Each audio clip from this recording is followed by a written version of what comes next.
Hello everyone, welcome to Legal Code. I'm Advocate Neeraj, and today we are going to discuss a previous year question paper of All India Bar Examination 2021. This is a practice set number 28. I have already uploaded the practice set up to 27. I request you all to visit the playlist and watch all the videos. That is quite relevant for your upcoming examination for the All India Bar Examination. So let's start. Next. Next. The first question is, to close down a factory, the occupier has to give how many days notice to the authorities. यानी कि किसी factory को अगर बंद किया जाना है तो यानी कि उस फैक्ट्री के जो occupier यानी कि अधिभोक्ता होते हैं उन्हें संबंधित अधिकारी को कितने दिन की सूचना पहले दी जानी चाहिए। तो इसका आंसर है आपका 60 दिन। नेक्स्ट। 42 में कहा गया है कि जहाँ पर इस प्रकार का कंप्लेंट किया जाता है कि कोई भी गुड्स जो कि डिफेक्ट होता है या उसके कथित तौर पर ये डिफेक्ट बताया जाता है तो उसका निर्धारण न्यायालय के समक्ष नहीं किया जा सकता। तो उसकी प्रॉपर एनालिसिस या फिर उसको टेस्ट को कंडक्ट करने के लिए उस सैंपल को लेबोरेटरी में भेजा जाता है लेबोरेटरी टेस्ट करने के लिए। तो इस प्रकार के मामले में जो रिपोर्ट को 45 दिन के तहत आपको न्यायालय के समक्ष प्रस्तुत करना पड़ता है। नेक्स्ट। सुप्रीम कोर्ट यानी कि कौन से आधार पर रेमेडीज जो कि आर्टिकल 32 के तहत ग्रांट को रिफ्यूज़ कर सकता है। तो इसका आंसर आपका डिले में भी हो सकता है, मेलिसियस पिटिशन में भी हो सकता है या फिर इनफ्रक्चुअस पिटिशन में भी हो सकता है। इसका आंसर है D, that is all of the above. Next. Which condition is not required to be satisfied by an invention to be a patentable subject matter under Patent Act? तो पेटेंट होने के लिए तीन चीज़ों का होना जरूरी। एक होती है नोवेलिटी यानी कि उसमें नवीनता होनी चाहिए, एक इन्वेंटिव स्टेज में होना चाहिए यानी कि कोई इन्वेंशन होना चाहिए, और साथ ही साथ उसका उपयोगिता भी होनी चाहिए यानी कि यूजफुलनेस। तो सी डिस्टिंक्टिवनेस एक रॉन्ग आंसर है। Next. A contract of indemnity under Indian contract act, तो किस में बताया गया। इसका आंसर है आपका सेक्शन नंबर 124। सो इंडेमनिटी एक कॉन्ट्रैक्चुअल एग्रीमेंट होता है जो कि दो पार्टीज के बीच में होता है, जिसके तहत अगर किसी प्रकार का नुकसान या डेंजर किसी अन्य पार्टीज को होता है तो जो एक पक्षकार होता है यानी कि जो कि इस प्रकार का आश्वासन देता है किसी अन्य व्यक्ति को कि अगर किसी प्रकार की क्षतिपूर्ति होती तो उसको वो कंपेंसेट करेगा। यानी कि इसमें जो कंपेंसेट जो किया जाता है या तो पूरा किया जाता है या फिर यानी कि जिस प्रकार से डेंजर होता है या लॉसेस होता है उसके आधार पर किया जाता है। तो ये एक प्रकार का कॉन्टीजेंट कॉन्ट्रैक्ट होता है जो कि भविष्य में होने वाली चीज़ें होती हैं, जैसे कि इंश्योरेंस हो गया या किसी व्यक्ति के घर पे अगर आग लग जाता है तो इस प्रकार से वो ये इस प्रकार का वो एक कॉन्ट्रेक्चुअल एग्रीमेंट करते हैं कि अगर किस प्रकार का नुकसान होता है भविष्य में तो इस प्रकार की चीज़ वो गारंटी दे सकता है। That is very very important. 125 में बताया गया है कि द इंडेमनिटी होल्डर जो होता है उसके क्या क्या राइट्स हैं। Next. It referred to an authority derived from the official character merely, not expressly conferred upon the individual character, but rather annexed to official position. तो इसका आंसर है B, ex officio. Next. Filing with the court to object on या फिर another imprisonment is called इसका answer आपका habeas corpus. Habeas corpus क्या होता है कि अगर कि जो कैदी होता है या प्रिजनर होता है या डिटेनी होता है उसको न्यायालय के समक्ष प्रस्तुत करना और इस प्रकार का निर्धारण करना कि उसको अगर किसी प्रकार से बंदी बनाया गया है कि वो लॉफुल है या नहीं। तो ये एक प्रकार का सिविल एक्शन होता है जो कि राज्य के विरुद्ध किया जाता है। अब हम बात करते हैं कोवेरेंटो की। तो कोवेरेंटो में क्या होता है कि किसी स्पेसिफिक पर्सन के द्वारा जो कि उसके पास कोई लीगल राइट है किसी पब्लिक ऑफिस को होल्ड करने के लिए, ये तब जारी किया जाता है इस प्रकार के रिट को जो उस व्यक्ति के द्वारा गैर कानूनी तरीके से कब्जा किया जाता है। तो ये एक प्रकार का टेस्ट होता है उस पर्सन का कि उसको लीगल राइट है उस ऑफिस को होल्ड करने के लिए नहीं। That is very important. अब बात करते हैं प्रोविशन रेट की बात करते हैं। तो इसमें जो सब ऑर्डिनेट कोर्ट्स होते हैं उनको ये डायरेक्शन दिया जाता है कि आप उस काम को रोक दें जो कि न्यायालय के द्वारा प्रतिबद्धित है यानी कि प्रोविट माना जाता है, जैसे कि उनके जुरिस्डिक्शन के बाहर है या उसने सब ऑर्डिनेट कोर्ट के द्वारा गलत जुरिस्डिक्शन का इस्तेमाल किया गया है तो इस आधार पर किया जाता है। इसका आंसर है बी। नेक्स्ट। और 33 की बात करते हैं। कोई भी अकिंचन यानी कि गरीब व्यक्ति या इंडिजन पर्सन किसी भी मामले में पैरवी कर सकता है अगर वो न्यायालय को किसी संबंधित मामले में संतुष्ट कर देता है। तो इनमें से कौन सा एक कंडीशन नहीं होता। तो इसका आंसर है बी, जिसमें बताया गया कि 1000 की संपत्ति। ये गलत है। इसमें 2000 रुपये तक की संपत्ति उसके पास नहीं है तो वो अकिंचन के तौर पर न्यायालय के समक्ष मामले दायर करने के लिए एलिजिबल माना जाता है, या उसके इस प्रकार के सफिशिएंट उसके पास पोजीशन नहीं है कि वो यहाँ तक कि न्यायालय के में जो प्लेंट फाइल किया जाता है उसकी फ़ीस को पे करने तक के लिए वो इनेबल नहीं है, या फिर उसके पास उसके जीवन यापन करने के लिए कोई सफिशिएंट फंड नहीं है, या फिर ही may present the application for the permission या to sue or indigent either himself or through an authorized agent, तो इसका आंसर है B. Next, the concept of plea bargaining किस में एप्लीकेबल नहीं होता, तो बेसिकली आपको पता होना चाहिए एक महिला और बच्चों पर लागू नहीं होता।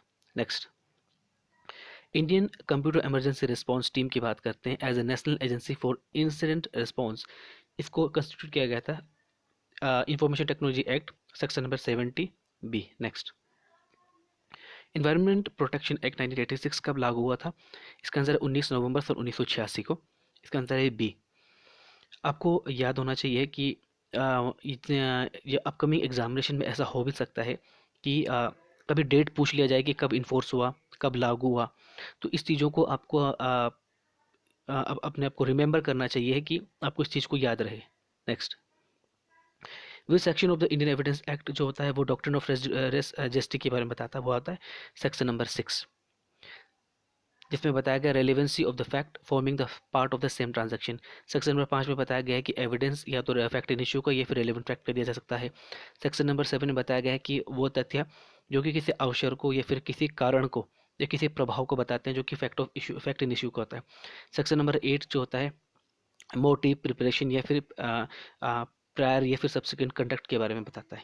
Next, in respect of the family relations the law applicable in India, कौन से लॉ लागू होते हैं, हिंदू लॉ, मुस्लिम लॉ, ये जो भी पर्सनल लॉ कहा जाता है उन्हें personal law of the parties, D इसका सही जवाब है। Next, which writ is issued by the court to quash the wrongful order of the lower court, तो इसका आंसर है आपका सरस्यूरी, तो इसका आंसर है आपका डी, जिसमें बताया गया है कि यानी कि कोई भी यानी कि जो निचले अदालत होते हैं उनको आदेश दिया जाता है कि उनके द्वारा जो भी किसी भी मामले में जो भी जो कि केस होता है उसको रिकॉर्ड जो किया जाता है, तो उसको यानी कि उच्चतर न्यायालय के हायर कोर्ट के पास रिव्यू के लिए भेज दिया जाए, ताकि उसका उचित कंसिडरेशन किया जा सके, या फिर ये दूसरे मायने में ये भी कह सकते हैं कि जो निचले न्यायालय यानी कि इन्फीरियर कोर्ट के द्वारा जो भी ऑर्डर दिया था उसको क्वेश्चन करने के लिए किया जाता है।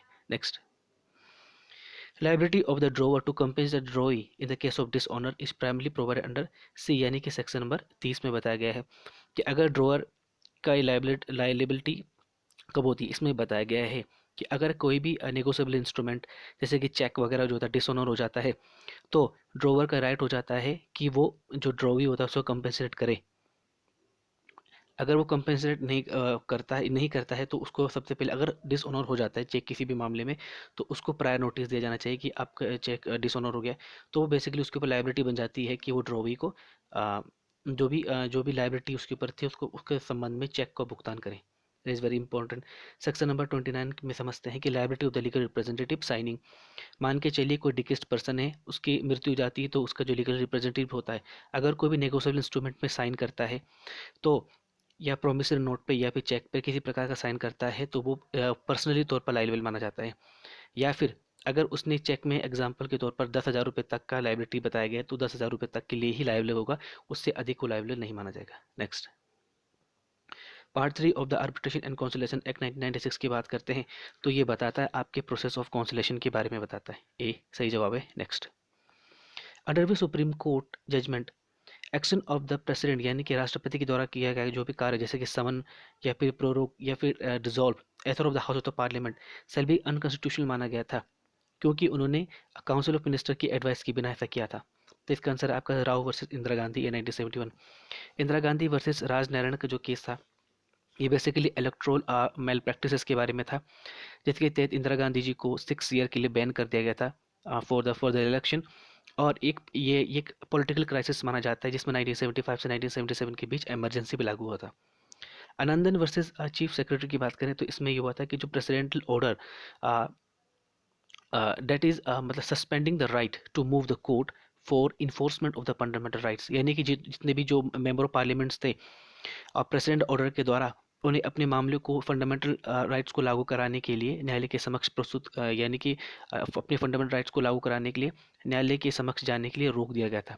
तो इस ऑर्डर को ही इस पेटिशन को ही चैलेंज किया गया था। That is very important case. Next, a decree can be transferred for the execution to the another court, में कब किया जा सकता है, इसका आंसर है डी, यानी कि if the judgement debtor actually और वॉलंटरी रिसाइड, यानी कि जो जजमेंट डेप्टर होता है या तो स्वयं तौर पर रहता है या स्वैच्छिक किसी व्यक्ति किसी जगह पर निवास करता है या कोई भी बिजनेस कैरी आउट करता है या फिर किसी कोई गेन के लिए यानी कि कोई पर्सनल गेन के लिए काम करता है वहाँ पर, या फिर उस प्रकार के न्यायालय की जो लोकल लिमिट्स होती है जुरिस्डिक्शन की, यानी उसके क्षेत्राधिकार में निवास करता है, या फिर the judgement debtor has properly sufficient to satisfy the decree within the limits of that court, ये भी हो सकता है।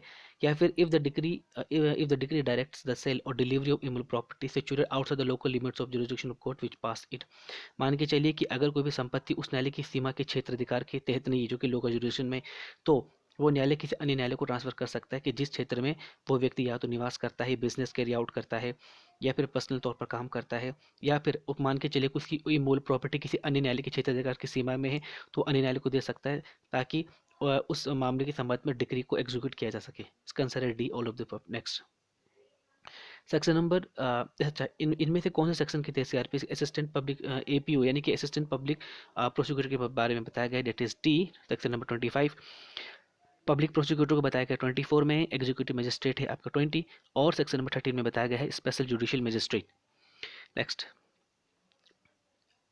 इन relation to the relevancy of the character in civil cases, तो इनमें से कौन सा सही नहीं है? इसका आंसर है A, it is not a relevant, जो कि गलत है। सिविल मामले में it is relevant when it affect award of the damages, अगर किसी व्यक्ति के अगर किसी प्रकार के व्यक्ति को नुकसान हो जाता है तो उस मामले में उस व्यक्ति का जो सिविल मामले में जो चरित्र होता है वो सुसंगत माना जाता है। जब किसी व्यक्ति को अगर डैमेज अवार्ड करना पड़ता है तब, when character is itself in issue, ये भी हो सकता है। When it appear from the fact otherwise relevant, तो इसका आंसर है ए। नेक्स्ट, तो इस सेशन यहीं पे समाप्त होता है। आप लोग से रिक्वेस्ट किया जाता है कि please like, share, subscribe on press the bell icon, और साथ ही साथ कहूँगा thank you for your precious time.